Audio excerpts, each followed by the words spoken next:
Meu nome é Frederico Augusto Laranjo Silva, mas me chamam de Fred Laranjo. Eu sou natural de Oliveira, Minas Gerais, e eu trabalho com desenvolvimento e tecnologia há quase 11 anos. Eu me formei bacharel em Sistema de Informação pela FAIA, turma de 2010, 2013.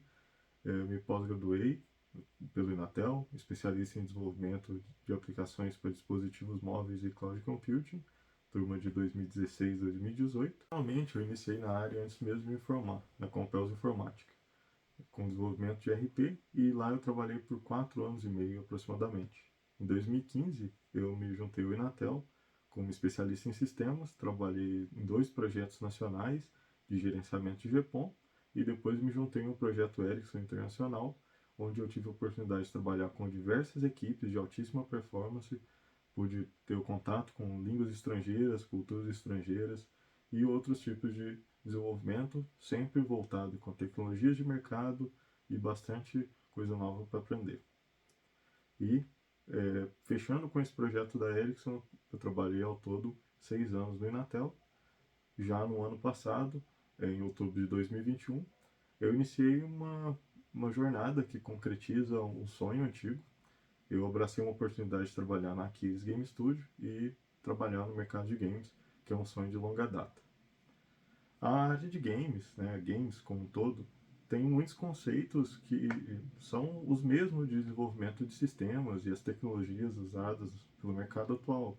Java, JavaScript, React, C, C++, C Sharp, Python, Lua, Cloud Computing, AWS e todas as outras clouds. Tudo isso são conceitos que a gente vê no mercado tradicional e são conceitos amplamente usados no mercado de games, e são o alicerce disso. Então, tudo que é aprendido, tudo que é absorvido no mercado tradicional é aproveitado no mercado de games também. Adicionado a isso, somam-se outros desafios, como a performance, a concorrência, modelos matemáticos, distribuição, processamento gráfico. E isso muitos pesquisadores e o pessoal que está na academia têm familiaridade e contato. Então seria como se juntasse tudo que se tem no mercado e tudo que se tem na pesquisa e colocasse junto, ou seja, os games eles têm muita multidisciplinariedade. Então a gente vê várias áreas se correlacionando.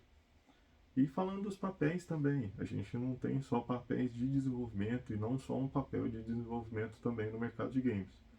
A gente possui no mercado de games papéis análogos. Por exemplo, a gente tem o producer ou produtor, que ele é como se fosse o gerente de projeto, o Scrum Master, ele é responsável por gerenciar o projeto, as demandas e a equipe, e acompanhar se a velocidade está correta, se está tendo algum impedimento, coisas do tipo.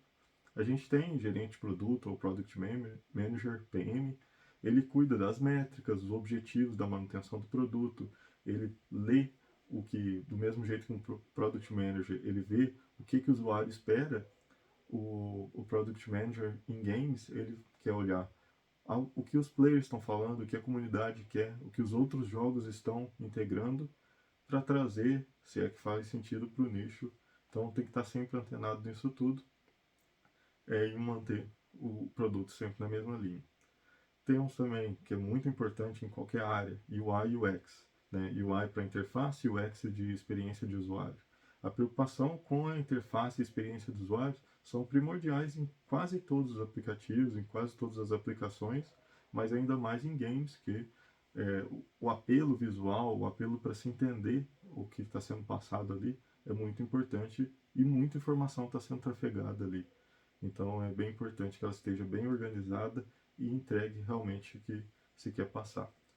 O QA e tester, né, o testador até, ele faz análise, ele faz execução e automatização dos testes, assim como no desenvolvimento convencional, e é a pessoa que mais joga os jogos, se vamos falar assim, durante o processo. Ela é responsável por identificar falhas comuns, comportamentos que os players possam fazer, tentar exploits, né, explorar falhas, encontrar bugs, problemas de performance. Então, o QA e o tester é muito importante. O back-end, assim como o back-end servidor, né, ele faz o gerenciamento das APIs que são consumidas, suportam todo o ecossistema que mantém o jogo de pé. Então, uma parte que é bem comum, que é a parte que eu trabalho principalmente, é voltada nessa parte de ecossistema e back-end. Tem os desenvolvedores dos clientes, né, que são análogos aos front-ends, eles são os responsáveis pela parte de interface, a parte visível que os jogadores, né, trabalham, os jogadores usam no fim das contas, e diferentes linguagens e motores, por exemplo, os mais famosos, Unity, Unreal, linguagens até proprietárias também, e o principal que se vê hoje no desenvolvimento são o desenvolvimento multiplataforma e cross-plataforma, seja para mobile, para PC, para consoles, tudo isso está no nosso dia a dia. Tem os artistas 2D, eles geram conteúdo para interfaces ou até para o próprio jogo em si, cenário, personagem, se o jogo for 2D, mas muito mais voltado para a interface na maior parte dos jogos. Tem os artistas 3D, que eles geram conteúdo para os personagens, cenários do jogo 3D, são análogos. Os artistas de som, né? Os artistas de som eles são responsáveis por criar sound effects, SFX, né? Efeitos sonoros, sonoplastia, música para o jogo, efeito sonoro para o feedback de um botão, um clique, um efeito que aconteça ali. Tem os animadores e riggers, né? Eles criam esqueletos não só para personagens, como para cenário, como para qualquer objeto que tenha interações. Então, tem o feedback visual de uma animação de um botão e tem feedback de uma ação, de um ataque, de uma movimentação. Então, tudo isso está ligado com esse tipo de profissional. E tem os artistas técnicos, eles fazem os VFX, os Visual Effects, e eles são os responsáveis por integrar tudo isso que os times de conteúdo e os times de arte geram, eles são integrados nos clientes, né, na Unity, no Unreal, no que vai aparecer no jogo final. Então a integração da parte de lógica de cliente que vai consumir o que o back-end gerou com a arte é feita por esses artistas técnicos. E tem os game designers também. Os game designers eles têm que estar antenados no que o mercado está utilizando, nas boas práticas, e eles são os arquitetos. Os arquitetos dos sistemas, eles garantem a diversão, tem que ter um propósito no que eles estão desenvolvendo. O desafio de o player ele tem que se sentir desafiado, tem que ter um motivo para ele fazer aquilo.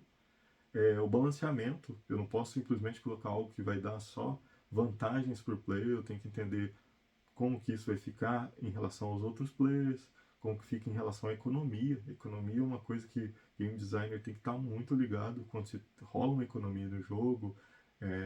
Eu não vou dar uma arma muito forte ali no começo, se é um jogo de batalha, eu não vou dar moedas excessivamente, porque senão, além de estragar a jogabilidade, tem impactos na longevidade do jogo como um todo. E além disso tudo, de ser um arquiteto que tem que estar ligado com isso tudo, ele tem que ter o papel de criar, adicionar valor ao produto, além do que ele está vendo no mercado.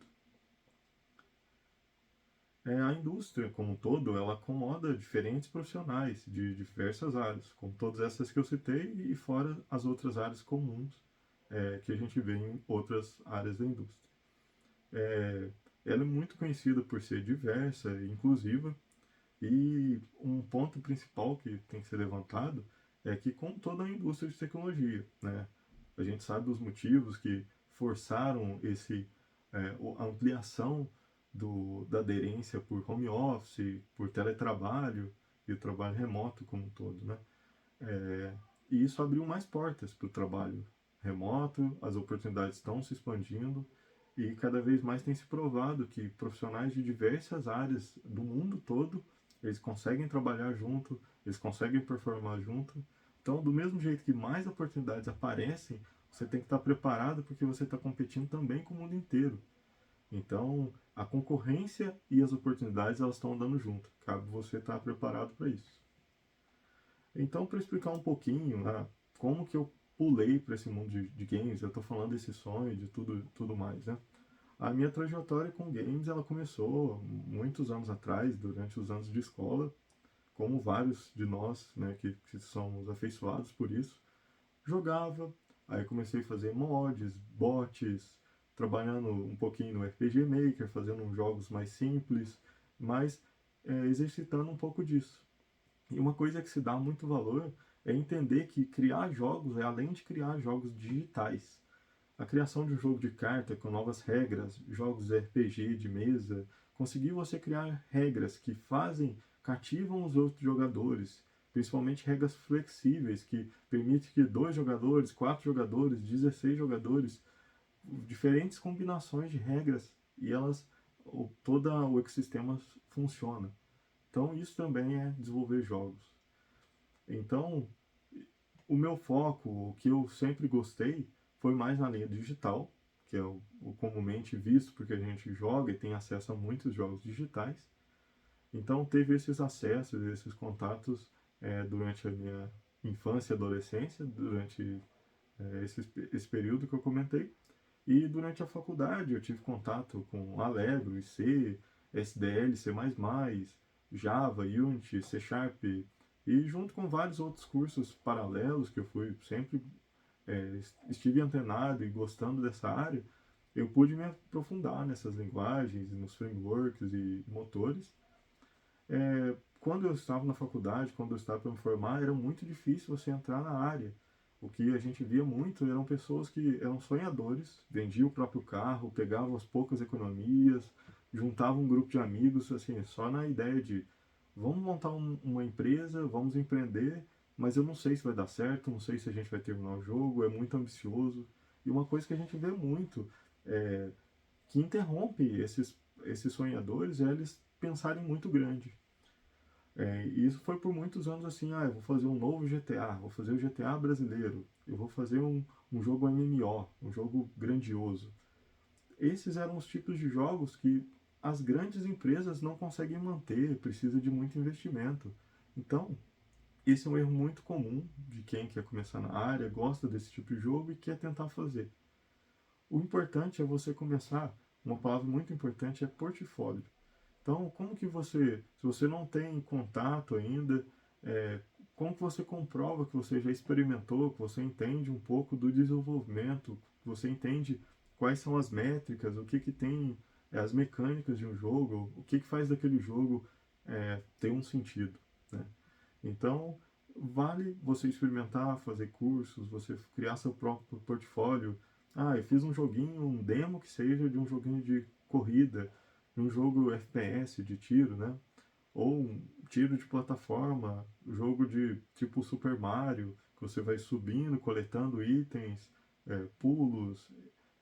Variar esses tipos de mecânica para poder tentar absorver conhecimentos e entender como é que eles funcionam. Uma coisa que, além do mundo de games, o mundo de tecnologia como um todo, o quão antes você aprender que você não tem uma tecnologia que vai resolver tudo. Do mesmo jeito que a gente tem em diferentes jogos, desafios diferentes. É uma analogia bem simples. Eu não vou atacar um inimigo de fogo com um equipamento de fogo. Eu posso atacar com equipamento de água, que esse equipamento de água eu vou conseguir dar mais dano, vou ser mais efetivo.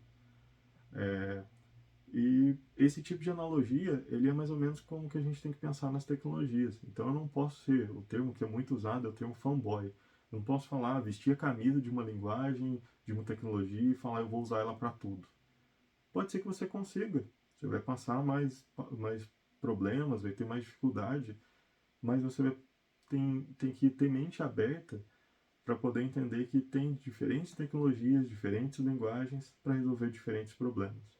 Então, com a medida dos anos, você começa a ter mais contato com diferentes linguagens, com diferentes tecnologias, e vai entendendo que quanto maior o seu leque, mais você vai saber que momento você vai usar uma tecnologia ou outra. E diferentes linguagens, como eu falei, eu fiz alguns experimentos com mobile nativo, com XNA, um pouquinho coisa, mas fiz. Na pós-graduação que eu comentei, no próprio Inatel, também tivemos disciplinas de games, tive contato com a Unity. Meu próprio TCC, eu quis usar a Unity e fazer, validar realidade aumentada, realidade virtual, realidade mista, que são coisas que andam bem próximas ali de games, e também era uma outra forma de eu conseguir me aprofundar no uso ali da Unity, né?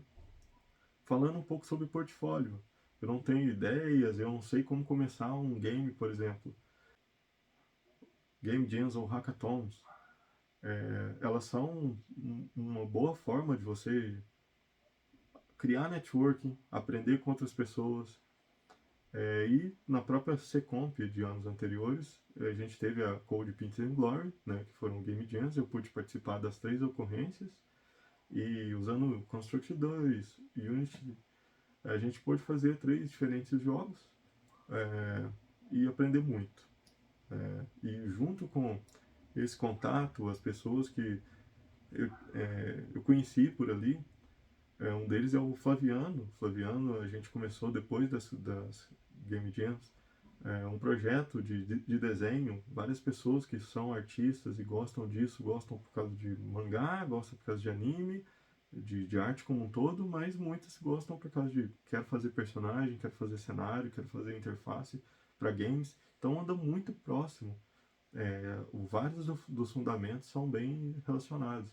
Então eu gosto de desenhar, tenho aqui minha mesa de desenho, não é meu foco principal, mas eu gosto de conseguir traduzir o que está nas minhas ideias aqui para que um artista consiga renderizar e fazer a arte final.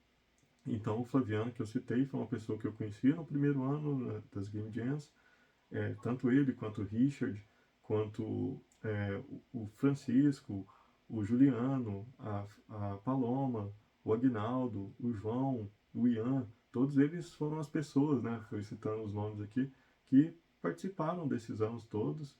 São pessoas que eu quero muito, que eu tenho contato e gosto muito de acompanhar a carreira deles todos. Alguns são artistas, outros são desenvolvedores, mas o Flaviano é um exemplo que eu citei várias vezes, que a gente fez esse projeto do mesão de desenho, a gente acolheu várias pessoas, ensinamos técnicas, aprendemos coisa nova, e foi um projeto assim voluntário da nossa parte mesmo, que a gente quis trocar uma ideia, trocar experiências e falar um pouco sobre desenvolvimento de arte para games, pensando em ideias que poderiam se transformar em jogos. Então foi muito disso que a gente teve ali. E hoje ele trabalha também numa empresa de games, mas para esse mundo artístico. Né? Ele trabalhou um bom tempo na Puga, também brasileira, e trabalha hoje na Mar Studio. E só para poder fechar, eu falei bem brevemente que eu entrei na Aquiles, mas para quem não conhece, a Aquiles é uma das maiores empresas nacionais da América Latina. Ela tem 15 anos de história, ela tem vários títulos como Horizon Chase, vários devem conhecer, Ballistic Overkill, um jogo bem antigo, mas que fez bastante parte da história. Wonderbox, que é um jogo que está em alta, Looney Tunes, World of Mayhem e vários outros. Antes de mais nada, eu gostaria de agradecer ao professor Renzo e à organização da Secomp pelo convite de poder estar compartilhando um pouco com vocês. Eu sei que foi muito rápido, eu tive que focar em mais algumas coisas e eu tentei fazer sem cortes para ficar bem uma conversa do que está vindo na mente mesmo, só focado nos principais tópicos.